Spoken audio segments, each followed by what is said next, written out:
Hi everyone. So आज आपण बनवणार आहोत शेपू पालकची घोटून केलेली भाजी. इथे ना मी शेपू आणि पालक स्वच्छ धुवून चिरून घेते आणि सुरुवातीला तुम्ही बघितलंच आलं लसूण आणि मिरची मी छान खलबत्त्यामध्ये ठेचून घेतले. तेवढ्यात इथे ना आपलं भाताचं पाणी आटून गेलं होतं. सो मी भाताला झाकण लावलं कुकरला आणि छान असा भात शिजवून घेतला. इथे माझं शेपू पालक चिरून झालंय. इथे मी केली फोडणीची तयारी. फोडणीमध्ये काही नाही, मी आपलं जिरं मोहरी आणि आलं लसूण आणि मिरचीचं वाटण टाकलं.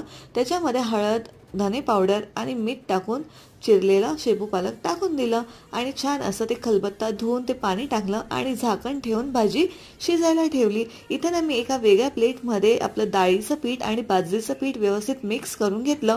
हे नेहमी असं डायरेक्ट नाही टाकायचं, नाही तर त्याच्या गाठी होतात, त्यामुळे असं सेपरेट मिक्स करून टाकायचं. आणि इथे ना माझ्याकडे ओल्या दाण्यांचा कूट होता, तो सुद्धा मी टाकला आणि माझी भाजी तयार झाली.